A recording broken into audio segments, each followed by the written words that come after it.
This is one of my favorite reads when I'm sitting on by the campfire or like relaxing in Malibu.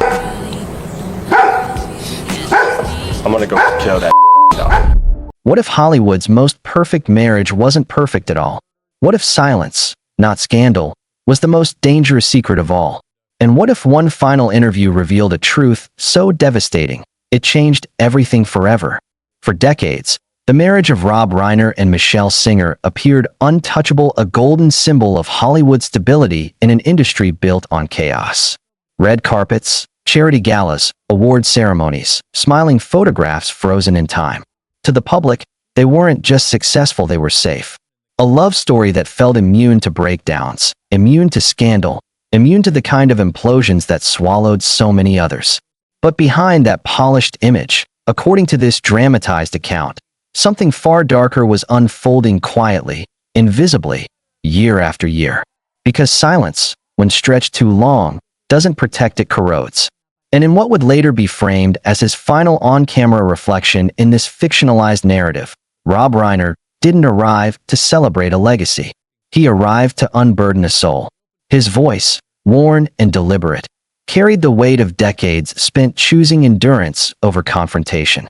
He spoke of a home that looked warm from the outside but echoed with unspoken fear inside. Of nights filled not with peace, but with waiting. Waiting for a phone call. Waiting for footsteps. Waiting for the next crisis that never announced itself until it was already inside the house. Viewers, drawn in by familiarity, slowly realized this wasn't a promotional interview, it was a reckoning. The kind that happens when someone understands, too late, that holding everything together sometimes means holding everyone back. And just as the audience settled into the comfort of nostalgia, the tone shifted. Rob's eyes changed. His pauses grew longer. And suddenly, the story wasn't about Hollywood anymore. It was about a family standing at the edge of something they could no longer control. In this dramatized account, the second act slows the pace just enough to let the tension sink into your bones. Because this is where the story stops being about appearances and starts being about consequences. Rob Reiner, no longer framed as a confident Hollywood architect of romantic endings, is presented here as a father caught in a psychological maze with no clear exit. He describes how the warning signs didn't arrive as disasters, but as details so small, they were almost invisible: missed dinners, doors closing too softly, laughter that sounded rehearsed, not real. In this narrative, the family didn't collapse under scandal, it bent under repetition. The same conversations replayed night after night, each one ending with the same unresolved pause. Rob admits he told himself the same line: many parents do, this phase will pass. And that belief, comforting and dangerous, became the glue holding everything together while simultaneously poisoning it from the inside. Michelle Singer, portrayed as observant and increasingly alarmed, noticed the shift long before anyone else wanted to name it. She didn't panic, she measured. She watched patterns form, excuses repeat, and boundaries blur. In this version of events, her concern wasn't loud, it was relentless. Every quiet question she asked carried weight. Every suggestion felt like an accusation Rob wasn't emotionally prepared to face. And so, instead of confrontation, they chose delay. Instead of action, they chose hope. Hope that tomorrow would arrive with clarity. Hope that love would naturally correct what discipline had not. But the longer they waited, the more complicated the situation became, until even identifying the starting point felt impossible. As the dramatized narrative continues, Rob explains how love began to function like a shield, one he raised instinctively, even when it blocked the very help that might have mattered. He talks about fear, not as panic, but as strategy. Fear of labels. Fear of exposure. Fear of the world reducing his family to headlines and assumptions. In this story, Hollywood isn't the villain, it's the pressure cooker. The constant awareness that every move could be misinterpreted, magnified, and immortalized online. That fear made silence feel responsible. It made inaction feel protective. Rob frames it as choosing the lesser harm, believing that keeping problems inside the family would somehow keep the family intact. Michelle, however, began to see a different risk forming: the danger of normalizing instability. She questioned whether shielding a loved one from consequences was compassion or avoidance. Those disagreements didn't explode, they accumulated. Each unresolved moment stacked on the last, creating emotional debt neither of them knew how to repay. And with every compromise, the space between them widened just enough to be felt, but not enough to force resolution. Midway through this act, the narrative tightens its grip. Rob recalls nights when the house felt unfamiliar, when tension lingered in the air long after everyone retreated to separate rooms. He speaks of listening, really listening for sounds that might signal trouble. Footsteps, doors, silence that lasted too long. This is where the suspense deepens, because the audience realizes something crucial: the family is no longer reacting to incidents. They're living in anticipation of them. That shift changes everything. Life becomes about prevention rather than presence. Conversations revolve around managing outcomes instead of nurturing relationships. In this dramatized retelling, Rob admits that he began measuring success not by progress, but by the absence of catastrophe. If nothing went wrong today, today was a win. But that mindset came with a cost. It trained everyone in the house to accept a lower version of peace. Michelle felt it slipping away first. She wasn't asking for perfection, she was asking for honesty. And honesty, at that stage, felt more dangerous than silence. The story carefully avoids villains, because that's what makes it unsettling. No one is malicious. No one is cruel. Everyone is acting out of love, filtered through fear. Rob describes moments when he felt trapped between two impossible futures: one where he intervened too aggressively and fractured the family immediately, and another where he waited too long and risked losing everything anyway. That internal conflict becomes the emotional engine of this paragraph. Every choice feels like a gamble. Every delay feels justified until it doesn't. Michelle's frustration, portrayed here as exhaustion rather than anger, grows heavier with time. She questions whether love without limits still qualifies as love, or whether it quietly transforms into surrender. These conversations, often held late at night, never fully resolve. They simply end when both are too tired to continue. And that unresolved tension becomes a character of its own, living in the walls of the house, shaping every interaction. As the story moves toward its final stretch, the suspense intensifies through reflection. Rob acknowledges that in trying to protect one relationship, he unintentionally weakened another. The partnership that once anchored him now felt fragile, strained by decisions neither of them wanted to make alone. He admits that he underestimated the emotional toll of constant vigilance, the way it drains joy, dulls hope, and makes even good days feel temporary. Michelle, in this dramatized portrayal, begins pulling inward, conserving energy, choosing silence not as avoidance, but as self-preservation. And that silence mirrors Rob's, creating a dangerous symmetry. Two people withholding truth for opposite reasons, each believing they are protecting the other. The audience, fully immersed now, senses the approaching breaking point, not because the story signals it overtly, but because the margin for error has disappeared. Every decision now carries weight. Every pause feels loaded. And as this act closes, the narrative leaves viewers suspended in a question that refuses to settle: when love becomes the reason no one speaks, who will be the first to say what everyone already knows? In this dramatized retelling, the moment where everything that was once manageable begins to feel irreversible, not because of a single explosive event, but because of accumulated exhaustion that no longer allows anyone to pretend.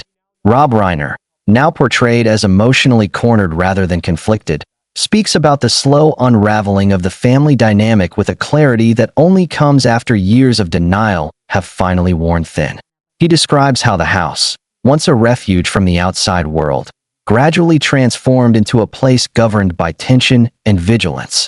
Every interaction became carefully calibrated, every word chosen with the awareness that it might trigger another argument, another setback, another emotional spiral. This was no longer a family navigating a challenge, it was a family orbiting it, careful not to touch the center. In this narrative, Rob admits that the hardest realization wasn't that something was wrong, but that he no longer knew how to make it right without breaking something else in the process. Love, once instinctive, had become strategic. And strategy, when applied to family, extracts a quiet but relentless toll. As the tension deepens, the story shifts its focus to the marriage itself, revealing how two people can remain devoted while still drifting apart. Rob and Michelle are shown not as adversaries, but as survivors of the same emotional battlefield, each carrying different wounds from the same war. Michelle's resolve hardens not into anger, but into boundaries. She begins asking for structure, consistency, and accountability, not as punishment, but as a lifeline. Rob, on the other hand, clings to proximity. His fear is simple and devastating: distance equals loss. And so, every suggestion of limits feels to him like the first step toward abandonment. Their conversations grow heavier, not louder. Arguments are replaced by long pauses, unfinished sentences, and looks that say what words no longer can. In this dramatized version, the most painful moments aren't the fights, they're the times when neither of them has the strength to start one. Because starting would mean admitting that the situation has outgrown them. Midway through this act, the narrative sharpens its suspense by revealing how avoidance begins to masquerade as normalcy. Rob speaks about routines becoming rituals, not because they bring comfort, but because they prevent confrontation. Meals are shared without connection. Days pass without meaningful conversation. The family learns how to coexist with tension rather than resolve it. And that adaptation, while functional, is corrosive. Michelle senses it most acutely. She recognizes that the absence of crisis has become the goal, replacing growth, healing, or progress. Her concern isn't dramatic, it's existential. What kind of family survives by standing still? Rob, however, is caught in a paradox. Stability, even fragile stability, feels safer than disruption. He believes that as long as everyone is physically present, there is still hope. But hope, unaccompanied by action, begins to feel like a delay tactic rather than a solution. The audience, pulled deeper into the emotional maze, can feel the narrowing options long before the characters fully acknowledge them. The third act reaches its emotional core when Rob reflects on the personal cost of constant compromise. He admits that the role he adopted, protector, mediator, absorber of tension, slowly erased parts of his own identity. The filmmaker who once told stories with clarity now lived inside one he couldn't edit. He speaks of guilt not just for what he did, but for what he avoided. For choosing quiet nights over difficult conversations. For convincing himself that love required endurance rather than intervention. Michelle's emotional withdrawal, portrayed here as self-defense, becomes impossible to ignore. She isn't leaving physically, but her emotional distance grows palpable. She begins conserving her energy, choosing when to engage and when to retreat. And Rob, sensing this shift, feels the panic intensify. The fear is no longer hypothetical. The family isn't just under strain, it's changing shape in real time. As the narrative builds toward its closing movement, the suspense becomes internal rather than situational. There is no single incident to point to, no dramatic explosion to blame. Instead, the danger lies in momentum. Years of deferred decisions have created a path that feels increasingly difficult to leave. Rob recognizes this too late. He acknowledges that by trying to protect everyone from pain, he inadvertently distributed it evenly, ensuring no one escaped unscathed. The marriage, once defined by partnership, now feels like parallel survival. Two people facing the same storm from opposite sides of the room. And yet, despite everything, the love remains. That's what makes this act so unsettling. There is no hatred to resolve, no betrayal to confront, only fatigue.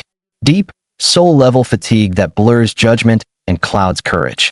As this third paragraph closes, the audience is left suspended in an uncomfortable truth. Sometimes families don't fall apart because they stop loving each other.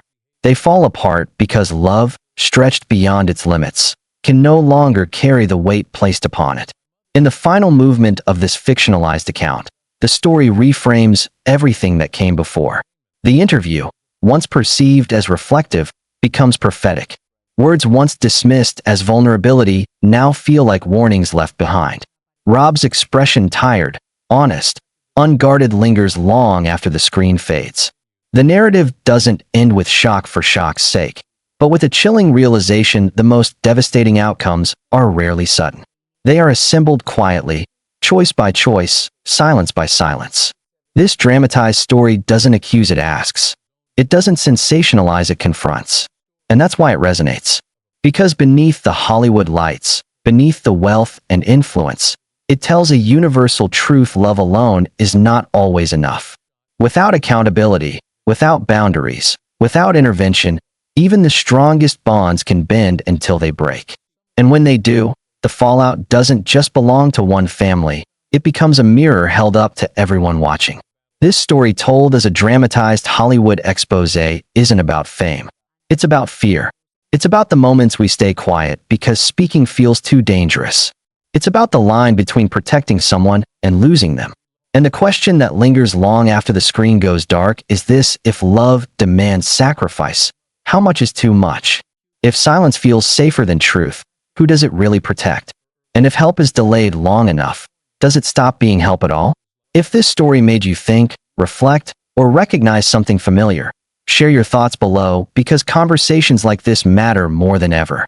Make sure to like, subscribe, and stay connected for more deep dive Hollywood breakdowns that go beyond headlines and into the truths most people are afraid to face.